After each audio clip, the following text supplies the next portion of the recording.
Holloway has been missing now for a year. We've all seen the headlines in the newspapers and magazines, watched the reports on TV, maybe even picked up the latest twist in the case on the internet.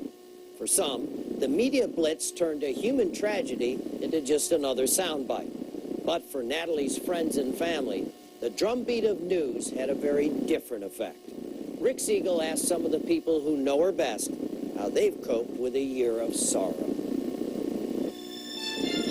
In the small town of Meridian, Mississippi, everyone knows Dave Holloway, and they also know the hell he's been through over the past year. A lot of people have said that could have been my daughter. The world knows Natalee Holloway and this case. You know, I still probably get 50 to 100 emails a day.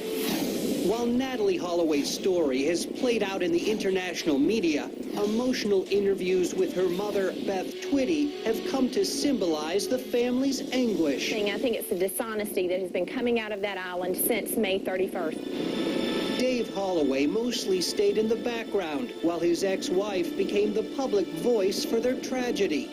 But tonight, we'll get to know a father's pain and take you into his search for answers. How many jobs are you holding down?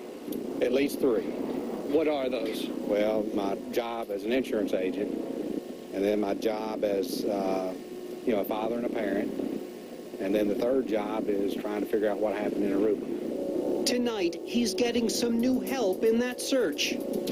For the first time, one of Natalee's best friends, Lee Ashford Broughton, is coming forward to tell her story publicly. Lee was with Natalee the night she vanished, and while the recollections are painful, she hopes they'll jog someone's memory and bring out information that somehow has been overlooked or forgotten. For the first 2 months after the trip, I would wake up crying, having nightmares after it, and the flashbacks would just be so vivid. The flashbacks only come now when I'm in a party kind of scene, and most of the time just go home. The emotional pain of talking about Natalee was way too great to do any kind of interview. I was just so hurt and sad to have Natalee gone, and America's Most Wanted, after watching their shows a lot, they've actually been able to find people, and so I decided to do this one. Lee remembers how she and Natalee thought their senior class graduation trip would be a vacation in paradise, and at first, it was.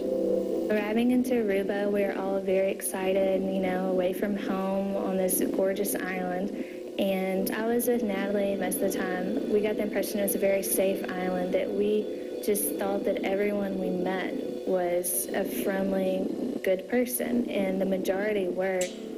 But as everyone knows, on their last night on the island, things went very wrong.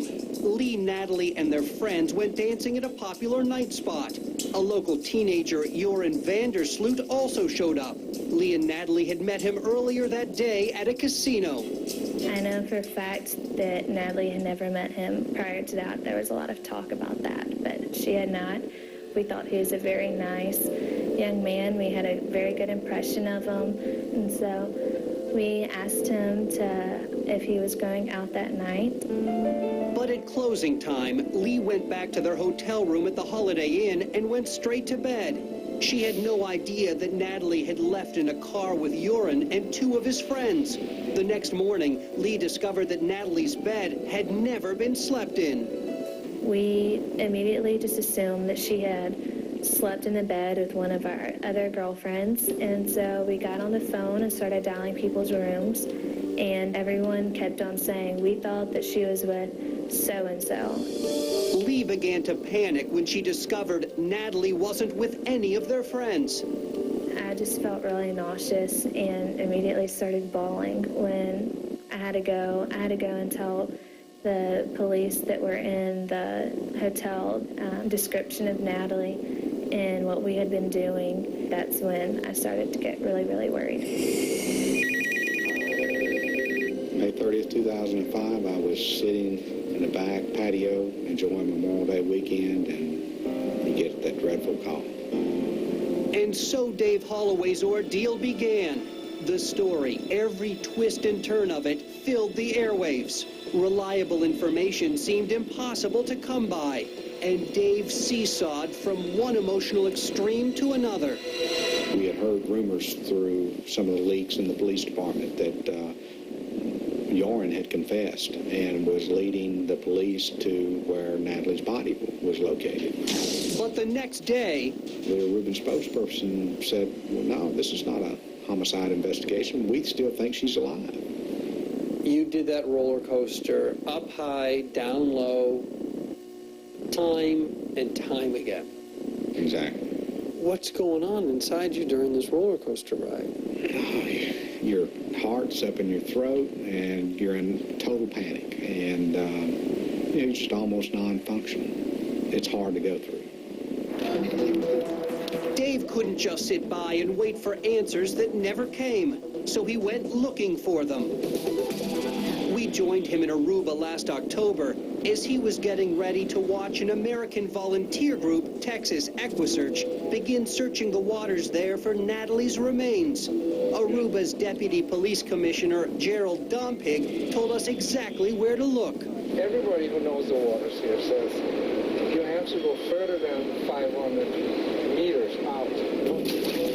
But this gear can only reach down to 150 feet, and the Aruban authorities wouldn't issue the documents allowing Equisearch to bring in equipment that can search deeper. Gerald Dompig stated that he just didn't have the time to sit down and write these little letters. What's the effect of that? The search is over. It's a huge disappointment that we cannot do basically what we promised this family we'd do.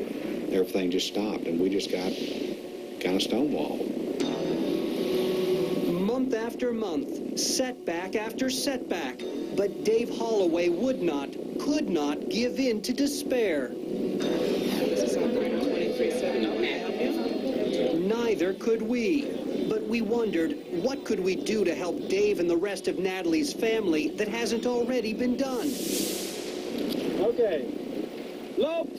In March, we got our chance. Aruban authorities invited us back to their island to work with the Dutch Federal Police, who produce a weekly TV crime-fighting show much like ours. They were producing an entire program on the Holloway case for broadcast in Holland and Aruba. Amerikaanse tiener Natalee Holloway, die samen met haar klas... In Aruba, they don't have a program like America's Most Wanted or our program. Hey, Natalie, what are you doing, girl? You're crazy. Get out of the car. Don't worry, don't bring me back to the hotel. What we're hoping by getting on America's Most Wanted is that American tourists who've been here realize that they might have seen something that is really important. And let's hope we can try and solve this case together, the Netherlands, Aruba, and America. At AMW.com, you can see more of the Dutch TV reenactment, as well as a full transcript of their show containing lots of clues. Since the Dutch TV show aired in April, police have arrested, then released, 2 more people in connection with the case. After the year he's been through, it was disappointing, but not surprising for Dave Holloway. 1 year. What would you want Natalee to know? I think she already knows that we're not going to give up on her. Let's not let another year go by before Dave gets some answers. If you know anything that can help solve this case, call our hotline at 1-800-CRIME-TV.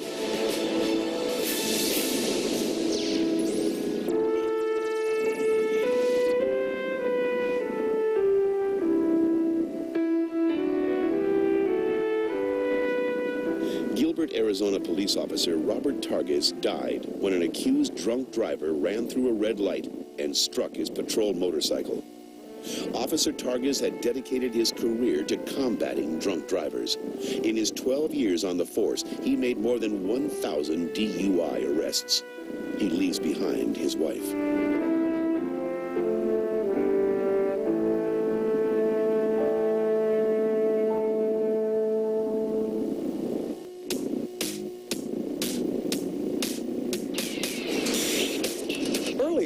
Program, you saw a creep who preyed on children as they were enjoying their family vacations. Well, there's a lot your kids can do to stay safe on the road this summer. And it's the subject of tonight's Kids Safety Tips, sponsored by Walmart.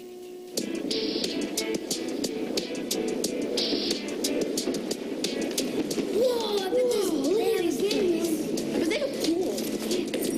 Freeze! Hold on, come on back. When checking into a hotel, work as a team. Make sure your kids are responsible for something. I've got to check in first. So, Billy, you watch the bags. Timmy, you watch Billy. Olivia, you watch the boys. Mom, you watch everyone. And everyone watch me. Okay? Okay, guys? Hey, look, kids. Come over here. I want to show you something. What?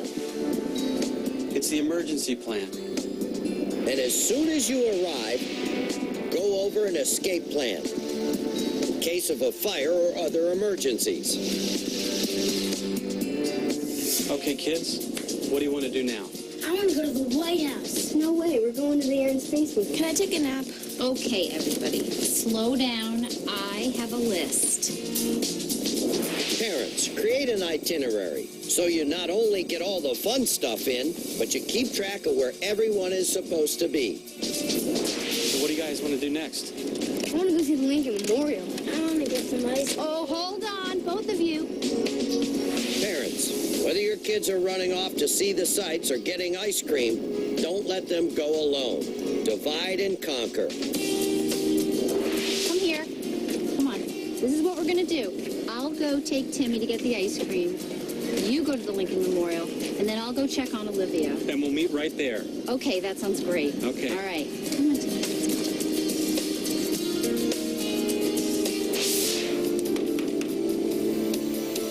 What? You forget your keys?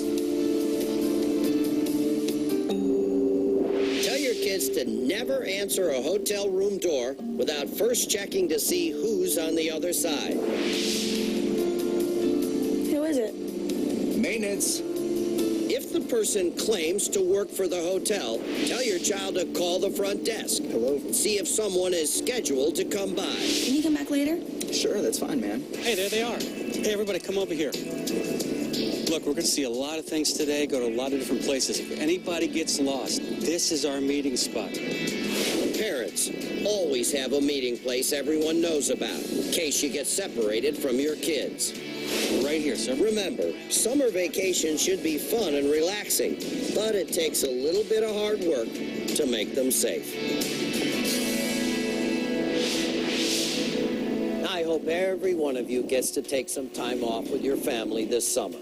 And before you pack, you and your kids can review vacation safety tips together by logging on to amw.com/kids. Me and my friends in the Lookout League are online with fun, interactive activities that'll keep you sharp and keep you safe. Now, let's take one more look at tonight's cases. This is the sketch of a man police want to question in the shooting death of a police officer in Yadkin County, North Carolina on October 5th, 1996. This gunman is accused of shooting and killing an armored car driver during a robbery in Riverside, California, and is believed to have held up several other armored car drivers in Texas. And James McDowell has been charged with identity theft. McDowell is an avid poker player, and cops say he may be hiding out west, possibly in Washington State. I'm John Walsh. Thanks a lot for watching tonight. And remember, you can make a difference.